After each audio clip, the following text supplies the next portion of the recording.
Bonjour et bienvenue sur Les Dessous de l'IA, le podcast qui tente de mieux comprendre les évolutions de l'intelligence artificielle et leurs impacts sur nos sociétés.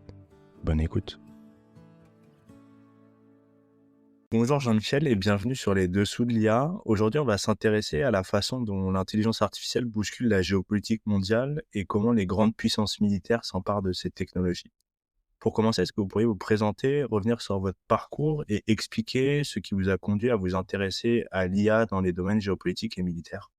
Bonjour Clément, eh bien écoutez, je vous remercie vivement de cette occasion d'échanger, hein, j'y suis très sensible. Alors pour revenir sur cette question, eh bien en fait, moi ça fait très longtemps que je m'intéresse à la dialectique entre les évolutions technologiques et l'évolution des stratégies. En fait, j'ai carrément commencé à travailler là-dessus il y a plus de 25 ans quand, je faisais ma thèse sur le système de sécurité nationale et de défense américain, sur le fonctionnement de ce de de ce gigantesque appareil et ce gigantesque appareil militaire, il a une capacité d'intervention globale qui est sous-tendue par toute une infrastructure technologique. Et cette infrastructure technologique, c'est l'infrastructure à la fois électronique, spatiale, aérospatiale, maritime, terrestre, etc. Et moi, je me suis même retrouvé à Washington au moment où le système américain finalisait l'intégration des capacités numériques et spatiales à l'ensemble des services armés américains. C'est ce qu'on appelait la Revolution Military Affairs.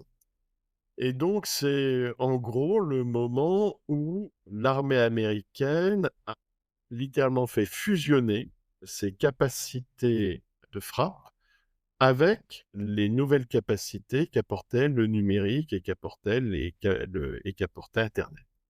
Donc, en fait, moi, j'ai beaucoup étudié notamment la militarisation de l'espace, ce que les stratèges américains appellent le space power. Et cette dialectique de la stratégie et de l'évolution technologique est quelque chose qui m'intéresse profondément depuis longtemps. Et quand mon éditeur donc m'a proposé de rédiger mon bouquin Hyperguerre, qui est sorti donc fin octobre, eh bien, ça m'a tout de suite énormément intéressé parce que je suis le déploiement des technologies d'intelligence artificielle depuis 2017 et évidemment, ce déploiement qui a lieu depuis les États-Unis, depuis la Chine, la Russie, un certain nombre d'autres endroits, pas si nombreux que ça. Eh bien, ce déploiement, évidemment, il fait l'objet d'une appropriation militaire. Et moi, ce qui m'intéressait beaucoup, c'est comment est utilisée l'IA et quels en sont les effets en termes tactiques, opérationnels, stratégiques. Est-ce que c'est un gadget ou bien est-ce que, au contraire, c'est l'introduction de technologies qui vont faire beaucoup évoluer les pratiques de la guerre? Et pour ce que j'observe, on va plutôt rapidement, je pense, vers cette deuxième option, c'est-à-dire une évolution forte et rapide des pratiques militaires et de la façon dont la guerre est menée.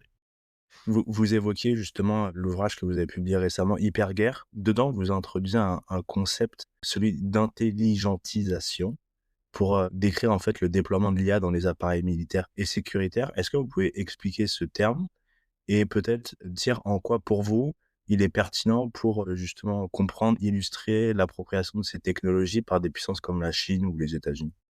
Alors, l'intelligentisation, c'est un néologisme atroce qui n'est pas de moi. Je n'en revendique absolument pas la paternité. C'est un néologisme américain qui vise justement qualifier l'introduction de l'intelligence artificielle dans différentes pratiques, dont les pratiques militaires. D'accord? Donc, quand on parle d'intelligentisation des armées, on veut parler de la militarisation de l'intelligence artificielle et de l'intégration de l'intelligence artificielle par les armées. Ce sont 2 processus qui, en fait, en constituent, en constituent un seul. Mais cette intelligentisation, eh bien, elle a commencé, nous sommes en 2024, elle a commencé il y a pas loin d'une dizaine d'années, hein. Un peu moins, on va dire, ça a commencé vraiment vers 2015-2016. Ça a commencé aux États-Unis et en Chine de façon à peu près analogue, hein, ainsi bien sûr qu'en Russie. Il faut remarquer que aux États-Unis, il y a eu une période un peu de scepticisme, hein, de la part de l'armée américaine. Ce scepticisme, il a duré, on va dire, entre 2012, c'est-à-dire la première percée vraiment très forte dans le domaine de l'intelligence artificielle avec les réseaux neuronaux.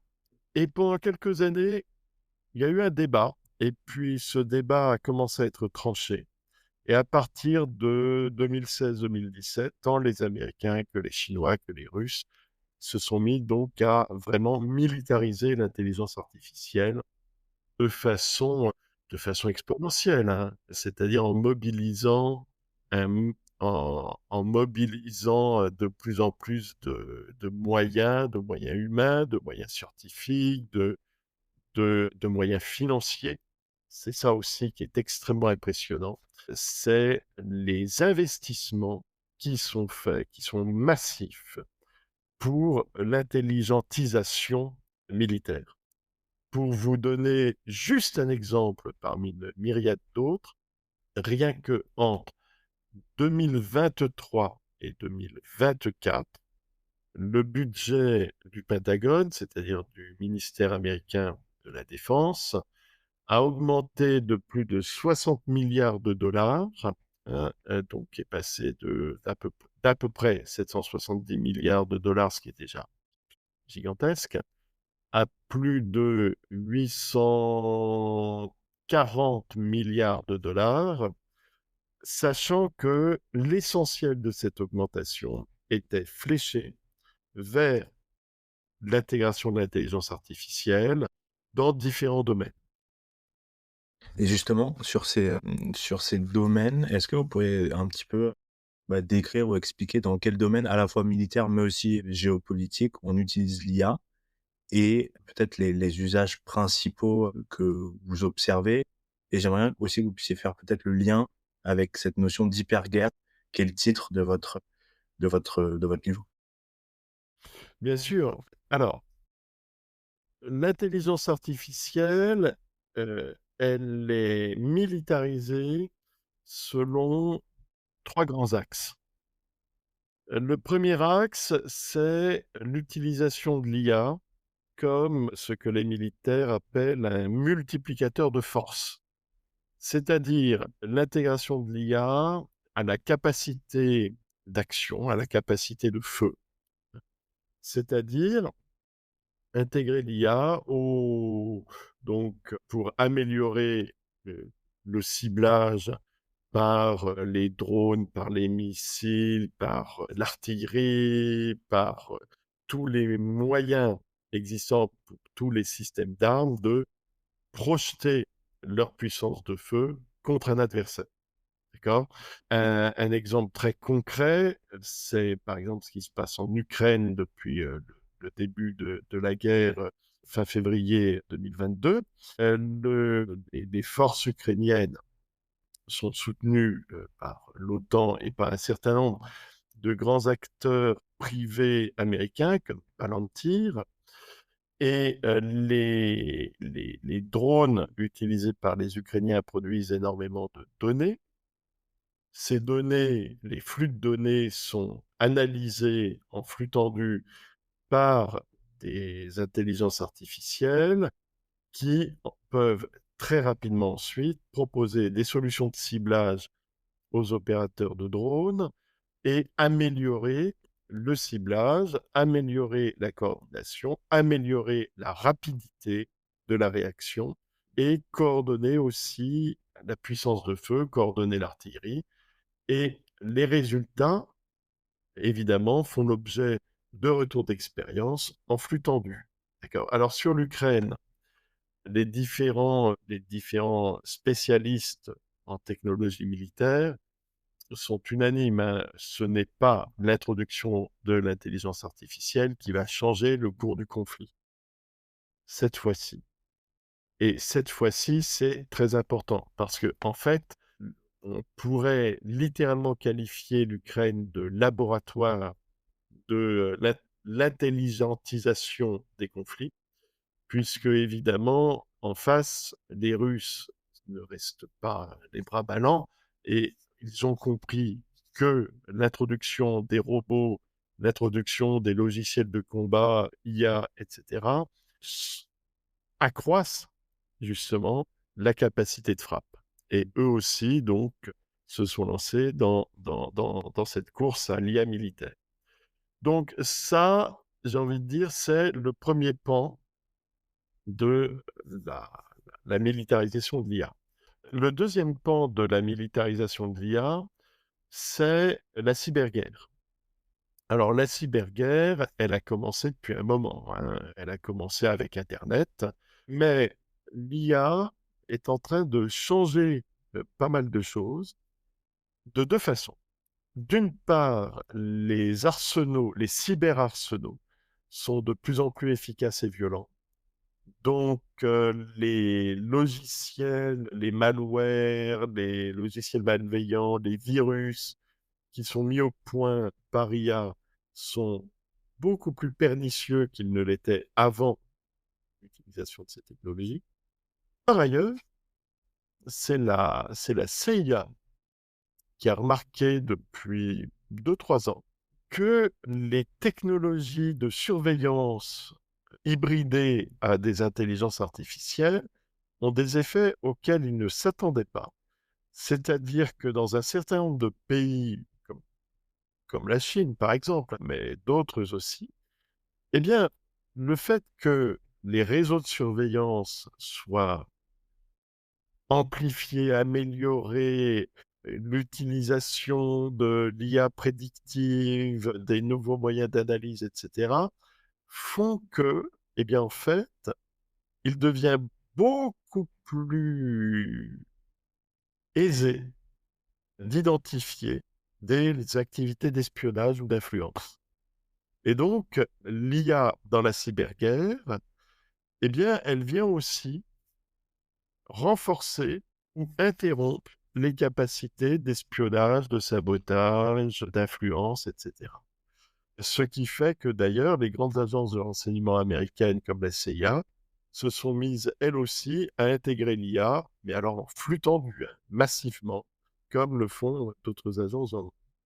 Et puis la troisième dimension de la militarisation de l'IA, qui je pense est vraiment neuve, c'est ce qu'un certain nombre de chercheurs appellent déjà la guerre cognitive.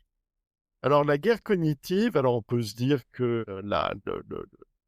l'influence de l'opinion, la propagande, etc., bon, ça c'est pas neuf, hein, ça fait partie des pratiques politico-stratégiques depuis longtemps. Néanmoins, avec l'IA, les choses sont en train de vraiment changer du fait de ce que j'appellerais la militarisation des réseaux sociaux et l'utilisation du deepfake.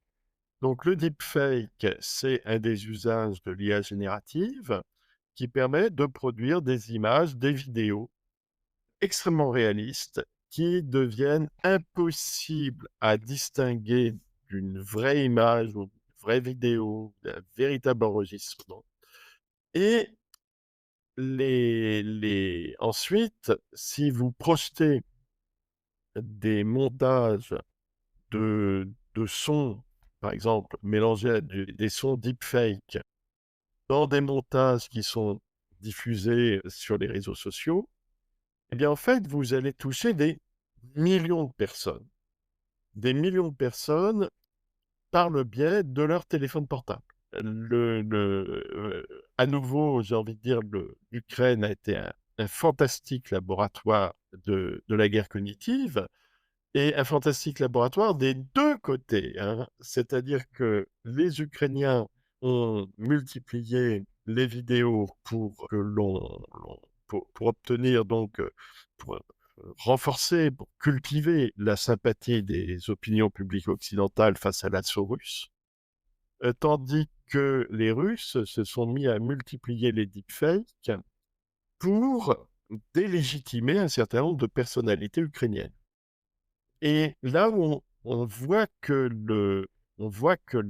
l'intelligence artificielle est en train d'avoir des effets politiques extrêmement importants, et ces effets politiques s'inscrivent dans la tenue des conflits. J'aimerais bien qu'on revienne sur un élément que vous avez abordé sur la guerre en Ukraine, pardon, c'est, l'utilisation de plus en plus massive des drones.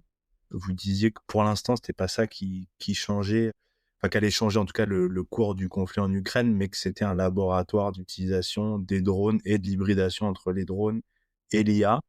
Au regard de votre concept d'intelligentisation, enfin de celui que vous évoquiez, comment vous voyez cette utilisation de plus en plus massive des drones et l'hybridation peut-être entre les 2 technologies qui est en train de se développer fortement, notamment en Ukraine? Oui, alors, les drones, comment dire ça? Bon, des drones, il y en a, les drones eux-mêmes ont été utilisés sur des théâtres d'opération depuis une grosse cinquantaine d'années.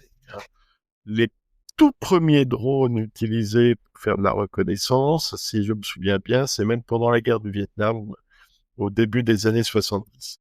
Néanmoins, il y a un vrai basculement au début des années 2010, du fait en particulier de la guerre en Afghanistan. Et les forces américaines se sont mis à utiliser de plus en plus les drones et de plus en plus de drones pour obtenir des capacités d'observation et de reconnaissance dans cet environnement montagnard très difficilement pénétrable et très opaque qui est le propre de l'Afghanistan. Par ailleurs, les drones ont été intégrés, et j'ai envie de dire ont été la nouvelle vague de la Revolution in Military Affairs, dans la mesure où donc ces objets volants militaires ont été intégrés donc au système de communication aérospatiale et numérique mis au point par l'armée américaine depuis le milieu des années 90. Et les drones ont vite été identifiés comme un moyen de protéger les forces américaines en permettant d'agir à distance sans que les adversaires comme les talibans ou des unités d'Al-Qaïda en Afghanistan ne puissent répondre directement. Cet avantage des drones s'est largement diffusé ensuite sur le théâtre irakien, et les forces spéciales américaines se sont mis elles aussi à adopter les drones rapidement, puisque justement ça permet une observation à distance, du tir à distance, de la reconnaissance, du recueil d'informations, etc. Donc, assez rapidement, en 2, 3, 4 ans, le drone est devenu un élément essentiel des nouvelles façons de faire la guerre du côté américain. Évidemment, ça a été repéré et ça se diffuse de partout. Les Chinois, par exemple, sont devenus de très gros producteurs de drones. Il y a des échanges de technologies plus ou moins officiels, plus ou moins permis par l'espionnage, rendus possibles par l'espionnage industriel, etc. Et les drones sont vraiment devenus des outils, des systèmes d'armes omniprésents sur les différents théâtres d'opération.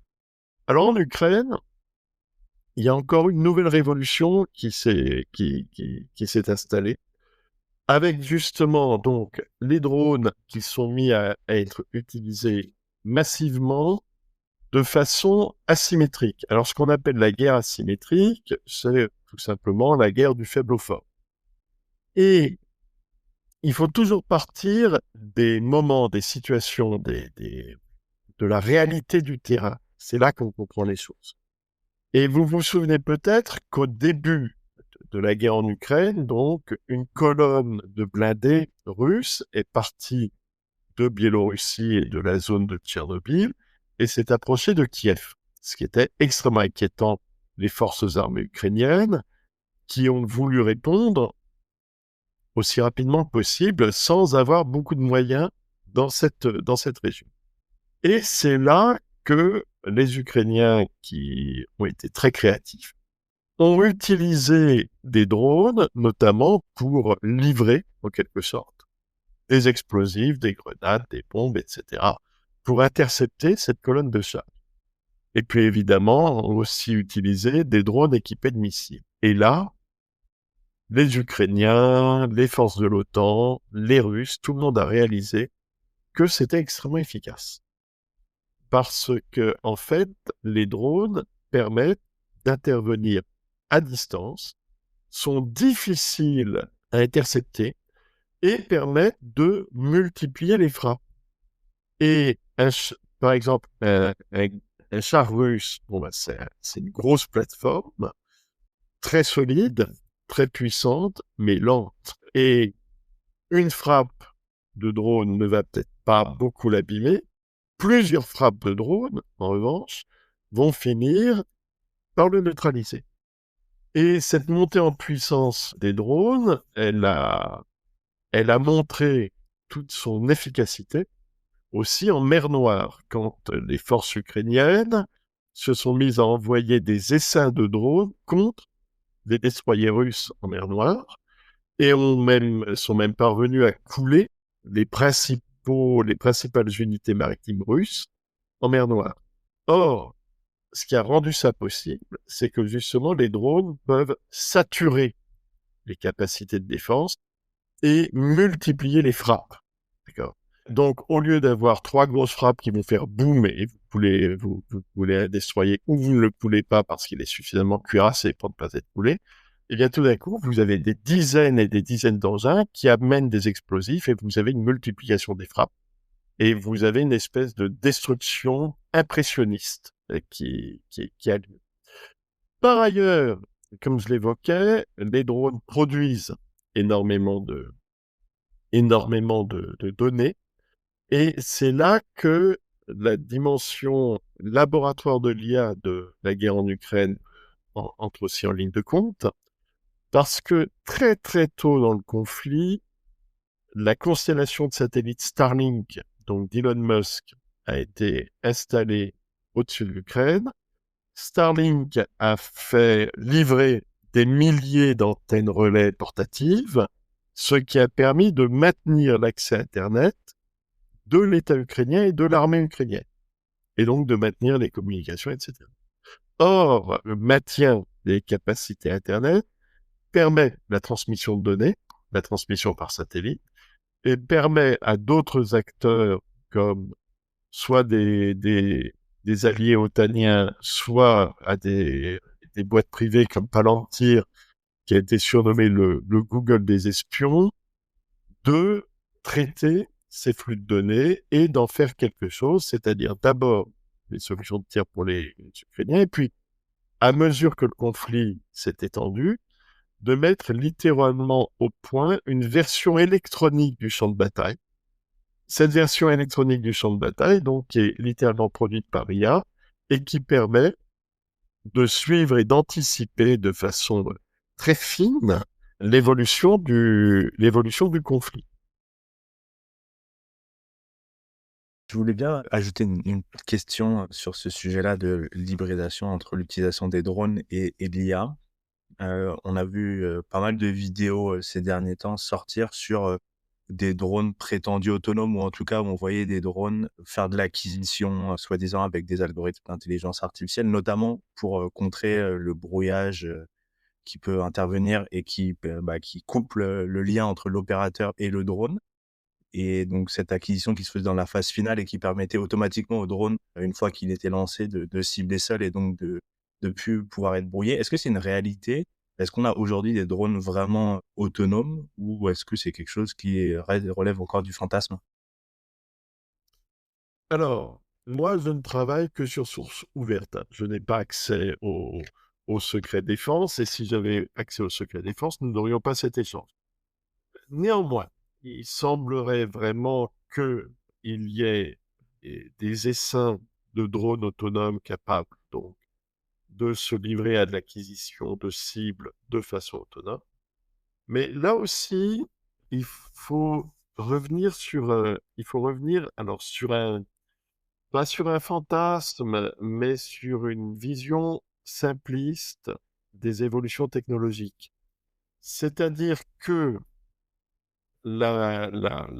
l'évolution des technologies n'est pas linéaire. Les technologies, elles s'accumulent. On a des couches et des couches de technologies, mais les différentes couches ne s'annulent pas, ne se suppriment pas les unes les autres, hein. Pousser mon raisonnement, je dirais que si la roue a été inventée il y a plusieurs milliers d'années, elle est toujours très utilisée.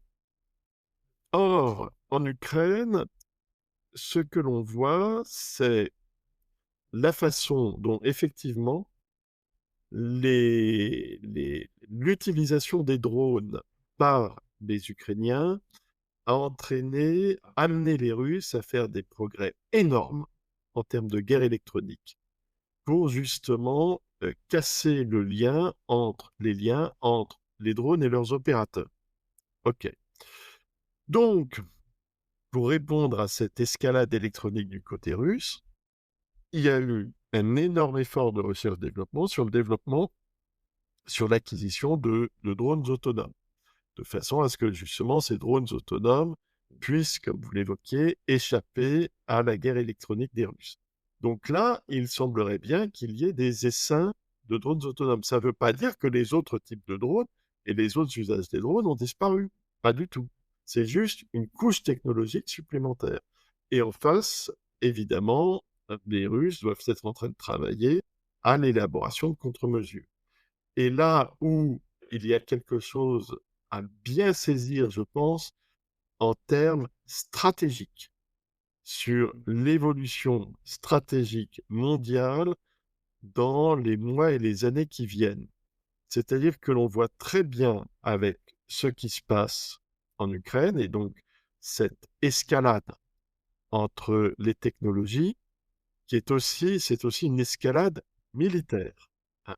Et donc, la recherche-développement et la recherche fondamentale dans les différents champs de l'intelligence artificielle sont complètement mêlés aux dynamiques d'escalade qui ont lieu sur un théâtre d'opération. D'accord?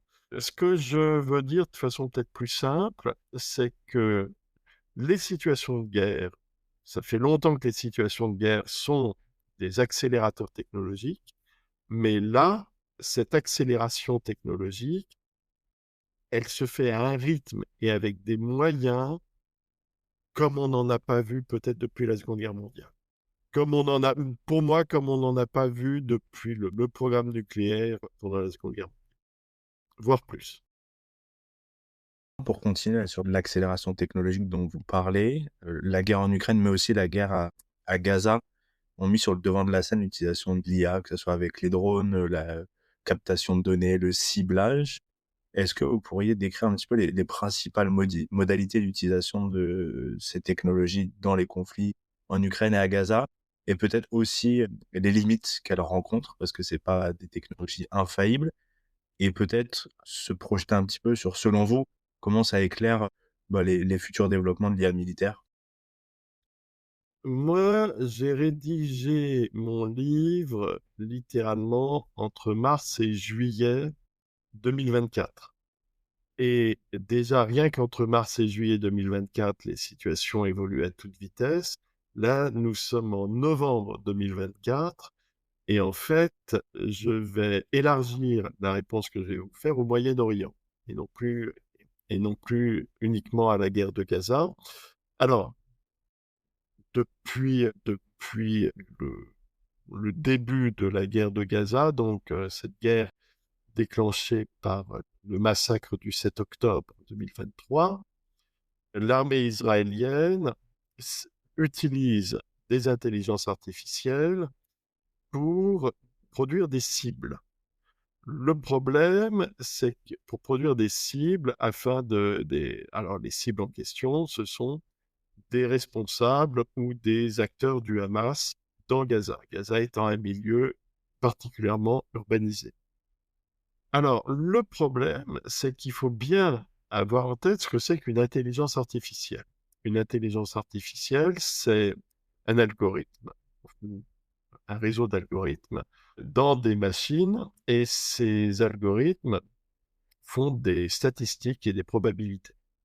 Hein, c'est pas un art divinatoire dans un coin, hein, c'est vraiment c'est de la production de statistiques. Et dans le cas que vous évoquez, donc, l'armée israélienne utilise l'intelligence artificielle pour probabiliser la présence de tel ou tel responsable du Hamas à tel ou tel endroit, à tel ou tel moment, avec des règles d'engagement qui ont été très fortement accélérées.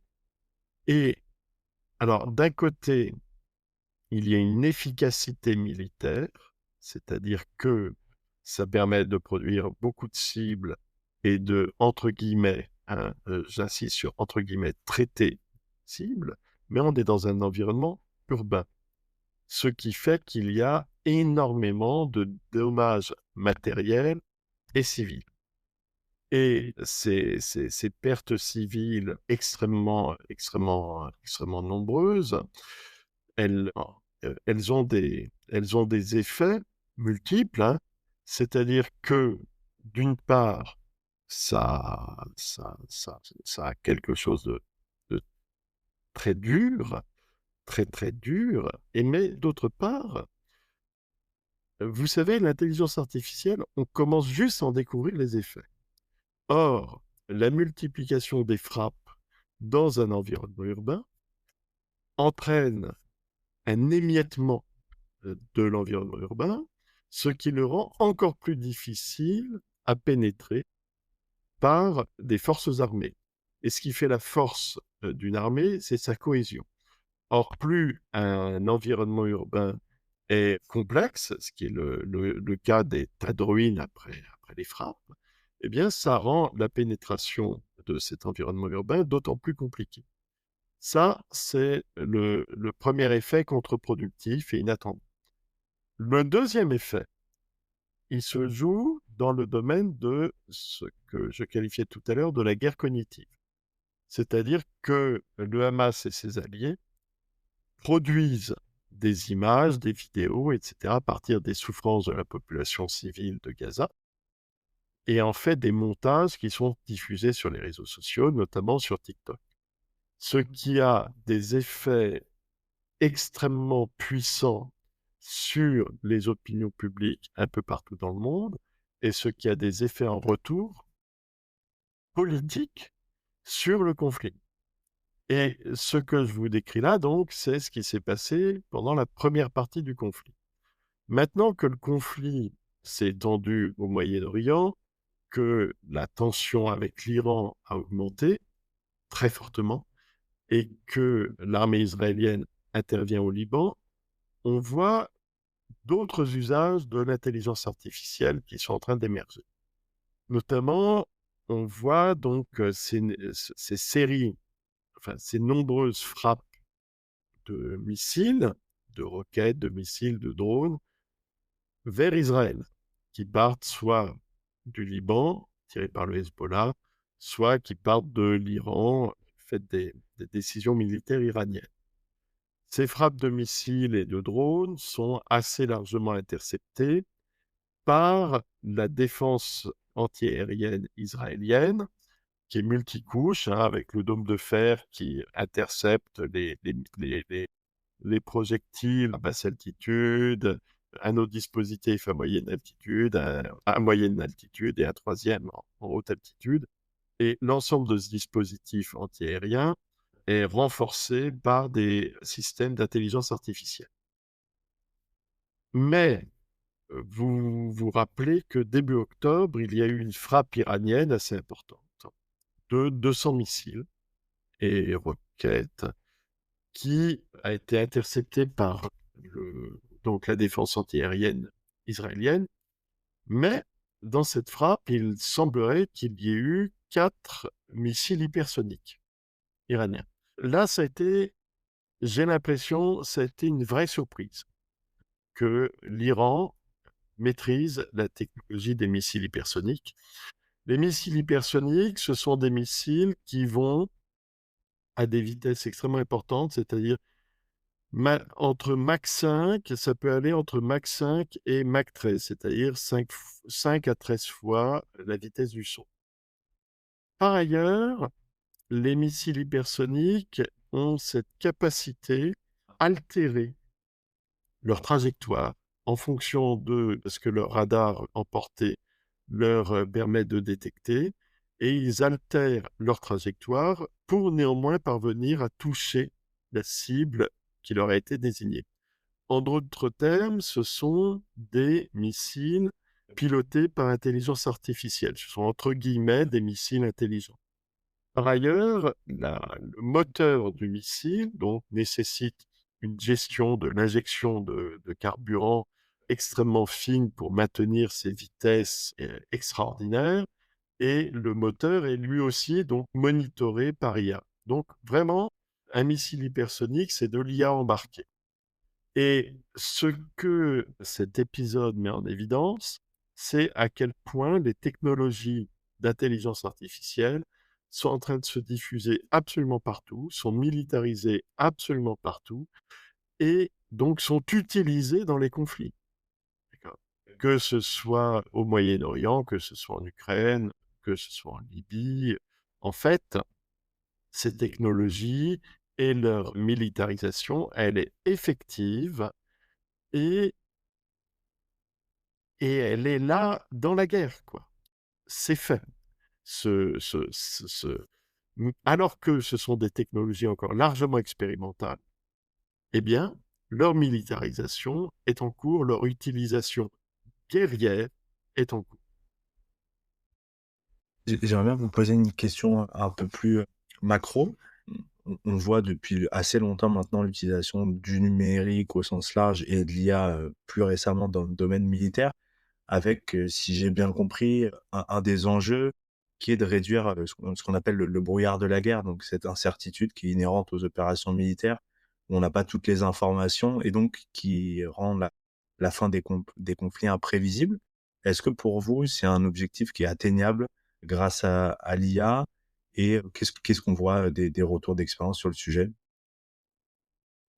Alors, moi, je ne suis pas ingénieur en IA, je suis donc bien incapable de vous dire si l'objectif qui est de réduire, d'atténuer, voire d'annuler ce qu'on appelle le brouillard de la guerre est atteignable. En revanche, ce que j'observe, c'est qu'il y a des efforts énormes qui sont faits par l'armée américaine, par l'armée chinoise et par un certain nombre d'autres pour effectivement réduire ce que l'on appelle le brouillard de la guerre, c'est-à-dire cette quantité phénoménale d'informations qui est produite par un théâtre d'opération et par une bataille, et ce flux d'informations qui, justement, rend la bataille difficilement compréhensible par les décideurs, par ceux qui sont en charge du commandement et du contrôle de la bataille. D'accord?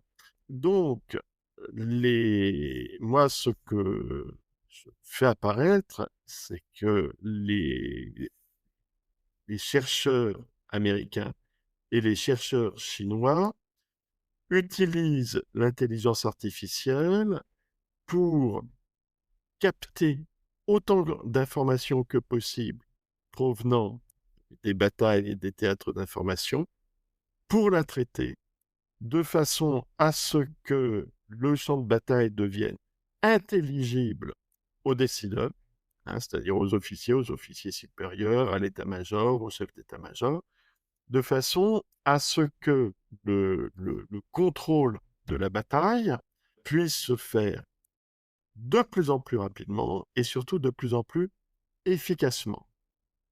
Et en fait, les chercheurs militaires partent du même principe, j'ai envie de dire, que les chercheurs civils qui travaillent sur le deep learning, le machine learning, etc., en, en se disant, voilà, la bataille, ça produit de la mégadonnée. La mégadonnée, il nous faut des outils pour la traiter. Alors, là où les choses deviennent terriblement complexes, puisqu'on est dans le domaine, on est dans le domaine militaire et on est dans le domaine de la guerre, c'est que plus on va intervenir sur la bataille, plus la bataille devient complexe. D'accord? Et c'en est au point qu'aujourd'hui, les Américains et les Chinois sont lancés dans la mise au point d'architectures d'intelligence artificielle qui intègrent l'ensemble des forces armées de chacune de ces deux puissances. Du côté américain, ce projet s'appelle le JADC2. Je vais juste rester sur l'acronyme parce que c'est des trucs totalement incompréhensibles sinon. En fait, ce qu'il faut avoir à l'esprit, c'est que ce qu'on appelle l'armée américaine, c'est la combinaison de l'armée de terre, l'US Army, de la Marine nationale, l'US Navy, de l'armée de l'air, l'US Air Force, et de l'armée spatiale, la Space Force, plus le cybercommandement, etc. Bon, historiquement, ça a toujours été très compliqué de faire travailler ces quatre services armés ensemble. Dans les années 90 et le début des années 2000, la Revolution in Military Affairs avait pour finalité de parvenir à renforcer la coordination entre ces services armés. Et aujourd'hui, avec le programme de JADC2, l'idée, c'est de carrément les intégrer dans une architecture commune. Mais là aussi, ça ne se fait pas tout seul. C'est-à-dire que l'US Army, l'US Navy, l'US Air Force, la Space Force mettent au point leurs architectures IA, s'entraînent énormément. Par exemple, l'US Army multiplie les manœuvres, par exemple les, les assauts sur des villes fictives, d'ennemis fictifs, en intégrant des drones, des robots, du traitement de l'information à leurs troupes terrestres qui interviennent donc sur une ville fictive. Ils font des retours d'expérience. À chaque fois, le retour d'expérience fait apparaître l'extrême complexité de cette entreprise. Et comme c'est extrêmement complexe, eh bien, ils renforcent leur rythme de manœuvre pour être de plus en plus efficaces dans l'intégration de l'IA par leurs forces armées. L'US Air Force fait de même, l'US Navy fait de même, etc. Et ensuite, le projet donc d'architecture commune, c'est de faire en sorte que les architectures IA de chacun des services armés américains intègrent une grande architecture commune dans laquelle est englobé le Pentagone, c'est-à-dire le ministère de la Défense. Et en fait, à un moment donné, on va avoir une gigantesque structure IA qui imbibe et qui englobe cette entité gigantesque qu'est l'armée américaine. En face, l'État chinois développe une structure analogue sur le principe, puisqu'il s'agit là aussi de faire en sorte que les forces terrestres, aériennes, maritimes, spatiales soient intégrées à une architecture commune. Pour les Chinois, ce défi de l'intelligentisation, il est à la fois industriel et politique. Je m'explique. L'armée chinoise fait l'objet d'une modernisation à marche forcée. C'est-à-dire que l'armée chinoise est plus récente que l'armée américaine et sa modernisation est récente. C'est-à-dire que sa modernisation a vraiment commencé dans les années 80. Mais elle est menée à marche forcée et cette modernisation, c'est à la fois la mécanisation de l'armée chinoise, c'est son informatisation et c'est son intelligentisation. Ce sont les trois processus en même temps. Donc c'est vraiment une entreprise extrêmement complexe qui est menée par l'armée chinoise. Par ailleurs, l'armée chinoise, donc, c'est l'armée populaire de libération. Ce n'est pas une armée nationale à proprement parler, c'est l'armée du Parti communiste chinois. Et ça, c'est une dimension extrêmement importante.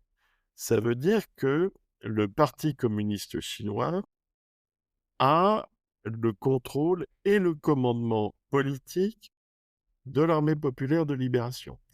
Donc, alors que l'armée chinoise donc s'intelligentise, eh bien, la commission centrale des affaires militaires du Parti communiste doit elle aussi s'intelligentiser. Donc, on a une, une militarisation de l'intelligence artificielle par l'armée chinoise qui se prolonge dans, comment appeler ça, la politisation, administratisation, intelligentisation du Parti communiste.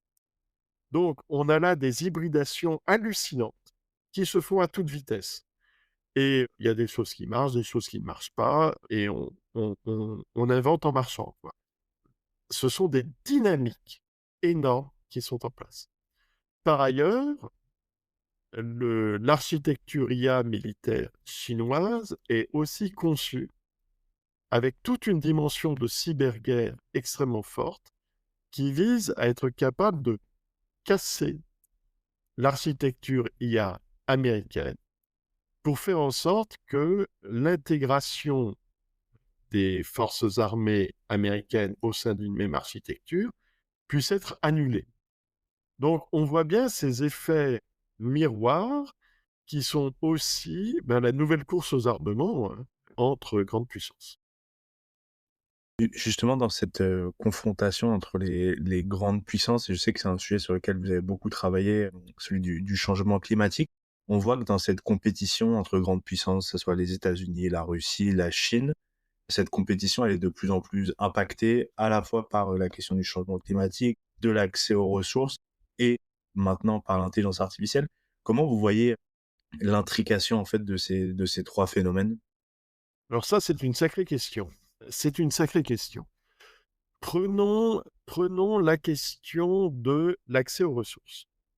Alors, l'accès aux ressources en 2024, ça veut dire pour des grandes puissances géopolitiques et géoéconomiques comme les États-Unis ou la Chine, ça veut dire être capable d'accéder aux ressources nécessaires pour leur vie quotidienne, donc l'énergie, l'alimentation, les minéraux, etc.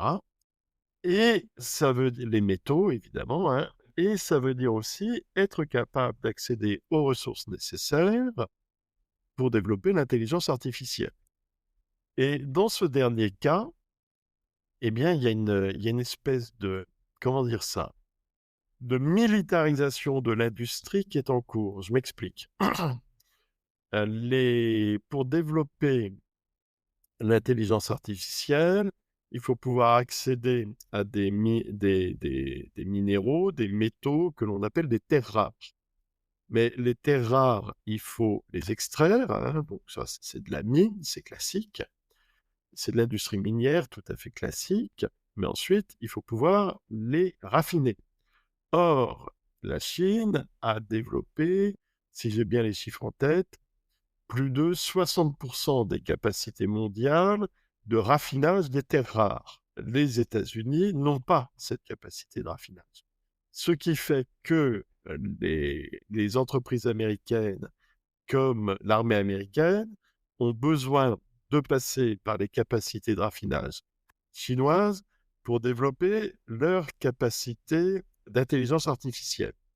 Or, depuis 2018, et donc durant la première présidence de Donald Trump, eh bien, une guerre commerciale, douanière et technologique de plus en plus dure a été lancée par les États-Unis contre la Chine, à l'application des sanctions économiques. Et là, la Chine est en train de commencer à lancer des représailles sur leur capacité à raffiner ou non les minéraux critiques dont ont besoin les Américains. Voyant cela, les Américains se disent qu'il faut qu'eux aussi développent leur capacité de raffinage. Et tout ça, c'est de l'industrie, hein. Ça se fait pas tout seul, c'est pas d'un claquement de doigts. Et il y a des gros investissements, des investissements énormes qui sont faits, mais ces investissements, ensuite, il faut un temps certain pour pouvoir les matérialiser. Par exemple, les Américains, pour sécuriser leur approvisionnement en puces de dernière génération ultra puissantes et ultra réduites, travaillent avec l'entreprise taïwanaise TSMC et ils ont beaucoup soutenu TSMC pour que l'entreprise donc crée, monte une usine en Arizona de façon à éviter que l'approvisionnement en puces ne soit interrompu par une éventuelle bataille de Taïwan ou un embargo chinois sur Taïwan. Donc en fait, la course à l'intelligence artificielle, c'est aussi la course à l'industrie minière, c'est la course à l'énergie, c'est la course au cerveau, c'est la course à l'uranium. D'ailleurs, je vous conseille très très vivement de lire la série d'articles d'Hélène Lavoie sur Red Team Analysis Society sur la géopolitique de l'uranium, puisque ben, tant pour les industries de l'IA que pour faire fonctionner les algorithmes et les réseaux neuronaux, il faut énormément d'électricité. Donc, il faut en produire, donc il va falloir construire des centrales nucléaires. Et en fait, la course à l'IA et à sa militarisation est en train d'avoir des effets stratégiques, géopolitiques, géoéconomiques et industriels qui sont gigantesques. On parle, beaucoup de la Chine, de la Russie, des États-Unis, assez peu de la France et de l'Europe pour l'instant. Quelle est la place justement de la France et de l'Europe dans le domaine de l'intelligence artificielle militaire, ou en tout cas de la militarisation de l'IA? Et notamment, enfin, en tout cas, moi j'ai une question sur les drones, et il y a cette question de, bah, en tout cas en France et en Europe, de les drones militaires, oui, de l'intégration de l'IA, oui. Pour autant, il y aura toujours un homme dans la boucle pour contrôler et prendre la décision. Et en même temps, ce qu'on voit en Russie, notamment, on a l'impression qu'il a tendance à aller à l'automatisation et à l'autonomisation. Est-ce que vous pensez qu'on va pouvoir résister un petit peu à ces sirènes du drone autonome et de leurs avantages opérationnels tactiques, même si j'ai bien compris dans ce que vous disiez que il y aura pas que des drones autonomes, mais ça sera une partie de l'arsenal? Alors, pour faire une mauvaise plaisanterie, hein, en reprenant ce que vous venez de dire, j'ai envie de dire que les sirènes, on les entend quand les drones arrivent, hein. Mais c'est pas qu'une mauvaise plaisanterie. Alors, la question de la France. Alors, moi, ce que je trouve très frappant, c'est que pendant 30 ans, hein, depuis la chute de l'Union soviétique, la France s'est livrée à une démilitarisation importante, hein. Donc, une réduction de la taille des armées, une réduction de la taille des industries de défense, et aussi, j'appellerais ça une sorte de désarmement intellectuel et cognitif. On a pris très au sérieux le concept de Fukuyama de fin de l'histoire, c'est-à-dire en fait de fin de la guerre, hein. C'était de ça dont il parlait, Fukuyama, de fin de la guerre. Et la globalisation a eu lieu au moment donc, où beaucoup d'intellectuels et beaucoup de responsables ont pensé que la France et l'Europe allaient pouvoir bénéficier de ce qu'on appelait les dividendes de la paix. Bon. Alors ensuite, la question de la guerre semble être repoussée à la périphérie immédiate, les Balkans, hein, avec la guerre en ex-Yougoslavie, tout le monde semble avoir oublié, mais bon, qui n'a pas été oublié par les pays balkaniques, ça faudrait quand même se le rappeler. Et par ailleurs, donc, les opérations au Mali, la présence française dans le Sahel, tout ça donnait l'impression que la guerre était désormais à la périphérie. Les spécialistes d'histoire romaine diraient que c'était le limès sud. Bon, très bien. Sinon il faudrait c'est intéressant de se rappeler que, par exemple, dans la bande sahélienne, il y a notamment le Niger, et que le Niger a quand même été pendant longtemps un de nos importants centres de production d'uranium, hein. Donc tout ça n'est vraiment pas anodin. Mais ce que on ne peut qu'observer depuis 2 ans, c'est que, à nouveau, la question de la guerre est prise très au sérieux et la question du rôle de l'intelligence artificielle dans la défense commence à être formalisée de façon tout à fait active, hein, avec la création de l'Agence pour l'intelligence artificielle dans la défense. Donc, cette agence qui a été créée, si je ne m'abuse, au printemps 2024. Donc, tout ça est récent. Mais en même temps, l'intelligence artificielle, c'est récent. Par ailleurs, il faut noter que le chef d'état-major des armées, Thierry Burkhardt, est extrêmement engagé sur la question de la modernisation de l'armée française et sur les effets stratégiques de l'intelligence artificielle. Donc, il y a vraiment, il y a vraiment une prise en compte des basculements stratégiques et des basculements techno-stratégiques qui sont en cours par l'armée française. Alors ensuite, évidemment, ça se fait dans un contexte où pendant donc une trentaine d'années, il y a vraiment eu une grosse atténuation de la capacité militaire française. Donc tout ne va pas être résolu en de temps mouvements, hein. Néanmoins, il y a un trend il y a une tendance qui s'installe, qui se met en place. Par ailleurs, il faut noter que dans le décret de création de l'Agence de l'intelligence artificielle pour la défense, il est spécifié que l'agence doit faire en sorte que l'intégration de l'IA par l'armée française doit aussi être compatible avec les forces armées de l'OTAN et avec des industries et des technologies de nos alliés. Donc, en fait, c'est une militarisation française de l'intelligence artificielle qui prend en compte que nous sommes évidemment membres de l'OTAN. De même que d'ailleurs, l'OTAN, tant ses différents membres que dans ses instances, est en train d'intégrer cette question de l'intelligence artificielle.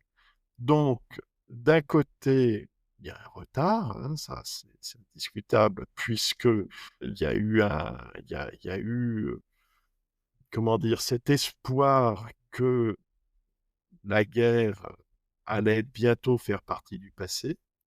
Mais face à ce grand retour de la guerre, présent et malheureusement peut-être futur, eh bien, l'armée française est tout à fait active.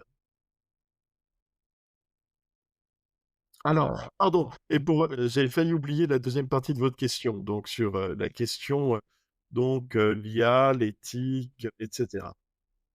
Moi, j'ai le sentiment qu'on confond deux débats. Le débat sur l'intelligence artificielle et l'éthique, c'est-à-dire la place de l'être humain dans les processus d'utilisation de l'intelligence artificielle, elle ne peut pas se poser de la même façon dans le domaine militaire que dans le domaine civil. Or, j'ai l'impression qu'on transpose l'un dans l'autre. Ça n'est pas possible. D'accord? Ça n'est pas possible parce que, bon, on peut le déplorer, hein, mais l'éthique de la guerre, ce n'est pas la même chose que l'éthique de la paix. Ça se saurait d'ailleurs, hein, si c'était le cas. Alors bon, là, je vais peut-être déclencher des hurlements, hein, mais comment dire, en situation de guerre, l'impératif catégorique, c'est de gagner. En situation de paix, l'impératif catégorique éthique, c'est d'éviter la violence. Si on parle de guerre, si on parle de militarisation de l'intelligence artificielle, on ne peut pas ne pas parler de violence. Vous voyez, c'est impossible. Donc, alors évidemment que le, le- le- la décision opérationnelle finale, elle reste au corps des officiers, elle reste aux généraux, elle reste aux politiques, évidemment. évidemment. Maintenant, moi, je serais très je serais si je faisais partie des acteurs de ce débat, mais moi je suis un analyste, hein, je suis pas hein. Si je faisais partie des acteurs de ce débat, je serais quand même très attentif à distinguer l'éthique en temps de guerre de l'éthique en temps de paix. On arrive à la fin de l'épisode. J'ai une dernière question pour vous un petit peu plus, prospective, on va dire. Avec l'utilisation de plus en plus importante de l'IA dans le domaine militaire, est-ce que vous pouvez, dire un petit peu comment vous voyez son utilisation là dans les peut-être 10 prochaines années, que ça soit dans le domaine militaire et géopolitique? Et surtout, quels sont les changements que vous envisagez dans les relations entre les grandes puissances? Et la question, que j'aurais envie de rajouter aussi, ça en fera ça en fera beaucoup, mais comme ça permettra de clore cet épisode. C'est dans le domaine numérique, les GAFAM, notamment, on voit cette tendance à, qu'on appelle winner takes all. C'est que il y a une course à la croissance, au développement technologique qui permet à un acteur qui a été le premier de prendre toutes les parts de marché, donc de dominer les autres. Est-ce qu'on peut imaginer transférer cette notion-là dans le domaine, des relations internationales et de se dire, un peu comme, disait Vladimir Poutine il y a quelques années dans sa déclaration sur l'IA, que celui qui dominera l'IA dominera le monde? Ce que vous évoquez, c'est un peu la raison pour laquelle j'ai décidé de donner à mon bouquin le titre de Hyperguerre. Hyperguerre, c'est pas pour faire joli, c'est pas un slogan. En fait, si on va regarder l'étymologie du mot hyper, ce terme permet de qualifier quelque chose qui est à la fois de supérieur et d'englobant. D'accord? Or, l'hyperguerre, donc la guerre qui est rendue possible par l'IA, eh bien, c'est cette guerre qui se traduit par la militarisation de tout. Vous voyez? Quand on évoquait au début de cet entretien que la militarisation de l'IA, eh bien, déjà, elle se traduit dans les pratiques conventionnelles de la guerre, c'est-à-dire l'échange de coups, hein, pas, et l'IA donc devient un multiplicateur de force, mais aussi un outil de cyberguerre, mais aussi un outil de guerre cognitive. Mais ces trois domaines ne sont pas isolés les uns des autres. Ils sont menés ensemble. D'accord. De même que ce qu'on évoquait il y a quelques instants en ce qui concerne la compétition pour l'accès aux ressources et la compétition industrielle, scientifique, technologique, économique qui en découle, ce que l'on voit bien, c'est que là aussi, il y a une militarisation de nombreux processus économiques et sociaux. Donc, en fait, moi, un risque que je vois émerger assez rapidement, c'est que justement l'hyperguerre induite par la militarisation de l'intelligence artificielle n'induise en fait une militarisation de tout ce qui va être touché par l'intelligence artificielle. Or, qu'est-ce qui ne va pas être touché par l'intelligence artificielle? Le champ de l'intelligence artificielle est en train d'absorber les sociétés contemporaines. Moi, par exemple, je vois arriver avec beaucoup d'inquiétude les évolutions agricoles. Et d'ailleurs, on est dans une période de grande tension agricole, hein, comme, comme, comme on le voit avec les manifestations des agriculteurs français et européens. Alors, justement, ce qu'il faut bien voir, c'est que déjà depuis quelques années, les grands opérateurs de l'intelligence artificielle sont devenus des acteurs agricoles. Aux États-Unis, IBM est devenu le premier fournisseur de services pour les agriculteurs américains, en lien notamment avec le producteur de tracteurs John Deere. Alors les tracteurs aujourd'hui, c'est plus des tracteurs, hein, c'est des robots IA, c'est Terminator au champ, un tracteur John Deere, hein. Et donc il y a une installation de capteurs extrêmement fins dans les champs de manière à pouvoir identifier le taux d'humidité des sols, quels sont les besoins en pesticides à tel moment, et cetera. Donc une approche extrêmement fine, des choses. Alors évidemment, tout ça est encore imparfait, hein, mais comme dans tout ce qui concerne l'intelligence artificielle, on est dans des dynamiques de progrès continu. Or, si l'agriculture est englobée dans le champ de l'IA, eh bien la militarisation de l'IA induit la militarisation de l'agriculture. Mais la militarisation, ça peut être moi qui suis à l'offensive ou moi qui suis sur la défensive. D'accord? Et j'ai vu passer des articles de prospective sur justement des stratégies d'intervention de cyberguerre contre des systèmes agricoles. Si par exemple vous parvenez à hacker tel ou tel cybersystème agricole, vous pouvez hacker les flux de données, complètement changer l'interprétation de ce qui se passe dans les champs et dire, ben voilà, il faut moins d'eau ou plus d'eau, il faut plus d'engrais ou moins d'engrais, ce qui peut avoir des effets très douloureux sur, in fine, la production de nourriture dans un pays donné. Donc, la militarisation de l'IA, pour moi, elle débouche sur l'hyperguerre, c'est-à-dire l'englobement des sociétés dans la guerre à des niveaux de finesse qu'on n'a pas encore connus. Merci beaucoup, Jean-Michel, d'avoir répondu à mes questions et puis j'espère à bientôt alors. L'épisode est maintenant terminé. J'espère qu'il vous a plu. N'hésitez pas à le partager autour de vous et à vous abonner au podcast pour écouter les prochains épisodes. À bientôt.